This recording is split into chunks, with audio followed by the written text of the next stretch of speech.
Let's go ahead and do an install today. This is a Life Foundation Venom Ooze Canister mod set by CRCades. This is to replace the existing plastic that's on your Venom Pro Premium and LE model. Replaces this existing plastic on both the right and left side. This also covers up that vulnerable PCB that's on the sides. We'll make sure that that's all intact then. Let's go ahead and go through the parts that come with your kit. You have 4 8mm spacers, you have 4 3.5mm spacers. These are hex standoffs. They are 6mm 440 screws. These are 1-inch Phillips screws to replace on your plastics. A little deeper with this mod, so it's 1 inch. You also have the nylon nuts that go on the outside. These are blackouts, so it covers up so it blends in with the mod. You have 2 matrix light adapters, 1 for each side. On the mod, you have a KF2510 connector that's in back that's for your LEDs. This signal is repeated through your mod to give you those same ball lock 1, 2, and 3 on this side in bright detail. The GFI light controls the logo on the side for the Life Foundation, also controls the light in the control panel, the top light on top of the mod, inside where Venom Ooze is, and also on the front. This covers that blue light. So we're going to go ahead and get this install done. The tools that you'll need, let's go ahead and go through that. For this job, I'd recommend always having a magnet. Magnets help. If you lose something, you can get it back and retrieve it easily with a magnet. I suggest always having a magnetized screwdriver. This is the number one you're going to need. You're going to need a 3/16 socket. You are going to need a 1/4 inch open-end wrench. And it's always good to have a pair of wire cutters and have some extra zip ties for tidying things up when you get done. I have this probe out here. This is simply for me to show where the harness goes through the play field right here. So let's go ahead and start with the install. Okay, let's go ahead and get some of this stripped away for the install. Normally I wouldn't, but to get this out of the way for visibility, let's get this flasher out of here. This is a 5/16 and a Phillips head screw on top.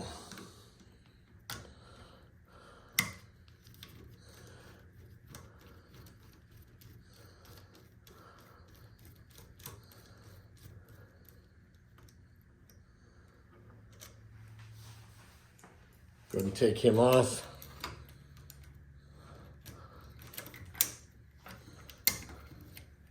Get him out of the way.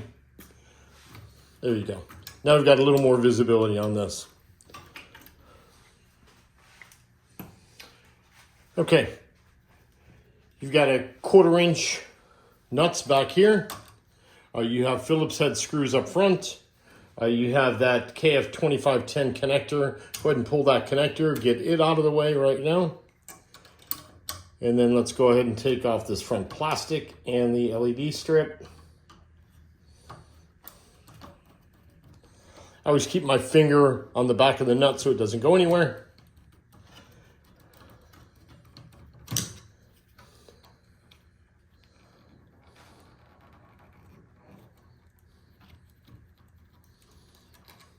Take the screw out, go back with your magnet, and there you go. Easy to save it. Go ahead and get that top one out of the way. Again, use your finger on the nut so it doesn't go anywhere.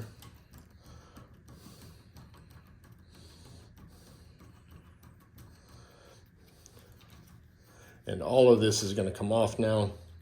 The LED, the plastic, all of that right there. Put that out of the way, and then go ahead and get your magnet and save your nut again. There you go. Okay, that side's done.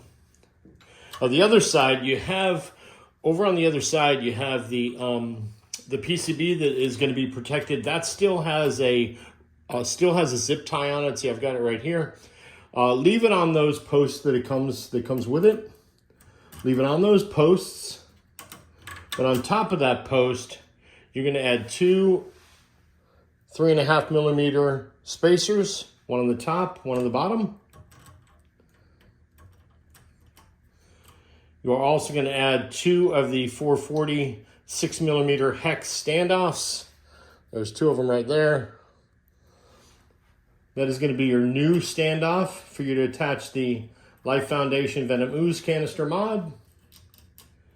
And remember, this is for both the left and right side. The installation is the same, just opposite. So you're going to use a 3/16 socket to go ahead and tighten that down a little bit. Doesn't need much, you just want to snug it up.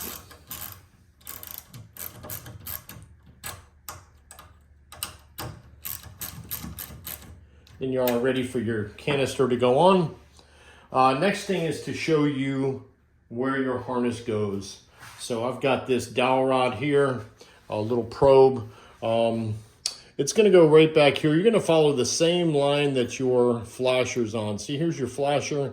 You're going to follow just about that same area where this flasher line is. Okay, you get both of these out of the way again. You're going to be going right down in here, and it goes through the play field and comes up through the bottom. So you go ahead and get your ball mechanism. You can push down on the front of that, get the ball mech out of the way. And this goes right through. Do you see that? Just went right on through.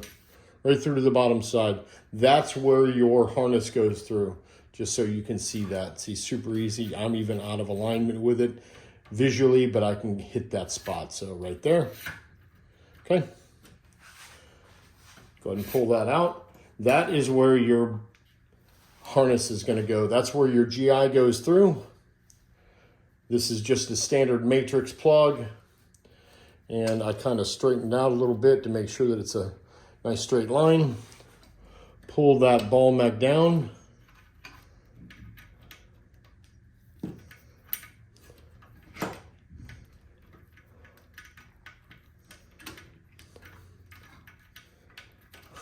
And this will go right through.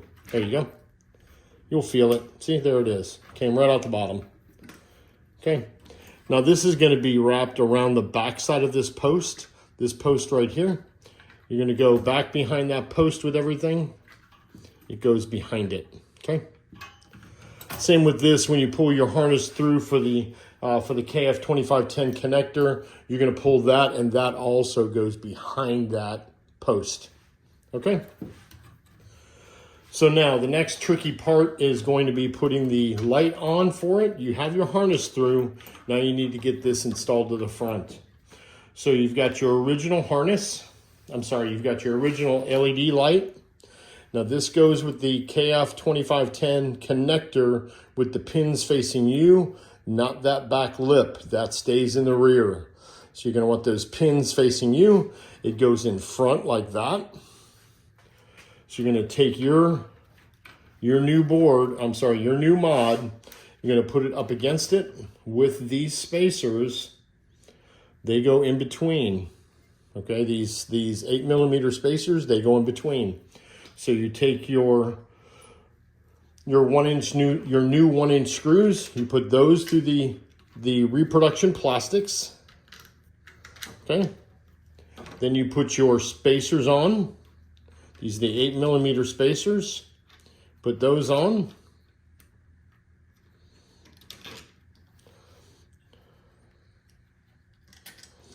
And you make sure you have your orientation of this correct. You put it on as well, holding your screws in place. Then you bring it alongside, and you have to get those screws through the mounting holes right there and right there. Now you don't want to tighten them on really tight, but you do want to go ahead and get your nuts on. A pair of tweezers can come in handy right now.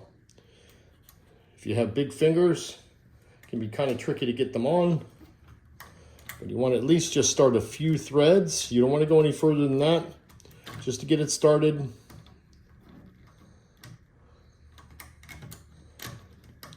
go. Maybe.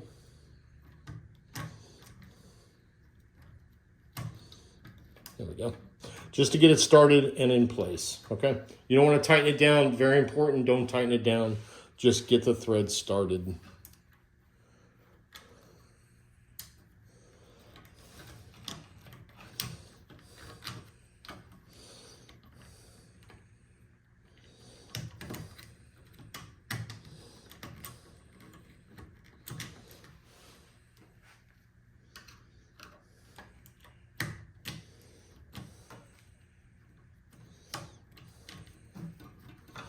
Two, 3 turns, that's it. See, nice and loose, but it is connected to the bolts. I'm sorry, to the nuts.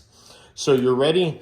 Now you can go ahead and push on this and pivot around the corner and get it on top of that, the hex standoffs that you installed for the mod. Okay, now once it's on both of those, for the new hex nuts, let's go ahead and put on your blackout kit hex nuts on top of those posts.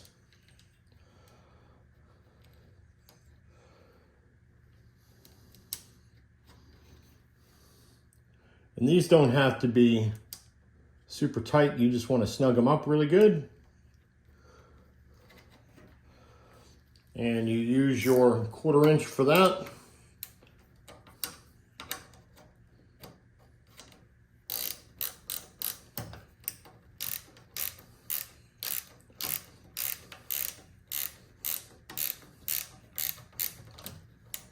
And you snug them up just like that.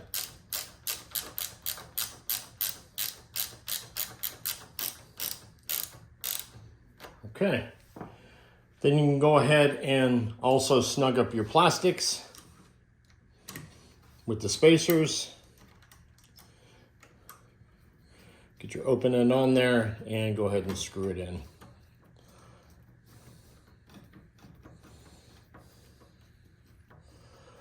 Just has to be snug. That spacer gives it a nice reveal on the front, nice and even. Angles everything towards you so you can see the Venom ooze canister really well. And also, it allows it so that you can see these characters and playfield multipliers on this side. Nothing's blocked. Okay, that's on in. Then you go ahead and take your harness from the Venom ooze canister mod, and you would connect your, there's a little lip on the front of that KF2510 pin connector. That little lip goes into here and locks in place, just like that. And then this one locks in place the same way on your existing PCB, right there. So that's all done. Remember, these go behind this to keep it out of the way of the ball lock mechanism. They go behind it, and they can get tightened up from there. You can use zip ties to clean this up a little bit.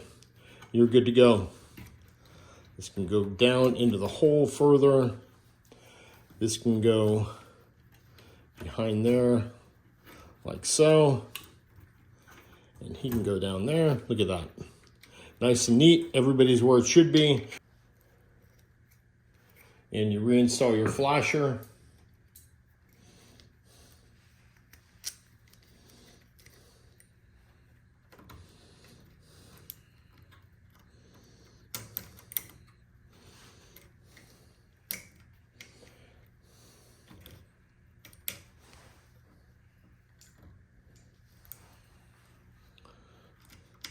And start that nut on the bottom by hand.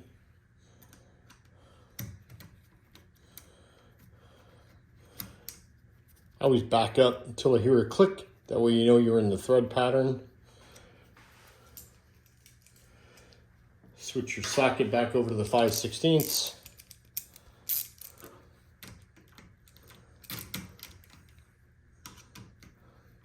And really, you don't tighten these up very much. You just snug them. There you go. And that is it. Top is done. We'll go ahead and turn this over and we'll connect this to your GI light source, which is right up underneath. We'll go ahead and connect that. Okay, I went ahead and put this in just to save time. Real simple. Many of you have done this already 100 times. This is a GI light. This is the GI light adapter. This repeats the power supply coming out so that you still have a GI light there and you're able to plug into it. So you plug in your matrix connector to this right there. And then you can go ahead and zip tie this to this cluster as well if you want, just to keep it out of the way. Here's where it came out and comes right up to here. Nice and neat, easy to tidy up with a zip tie, and your installation is complete.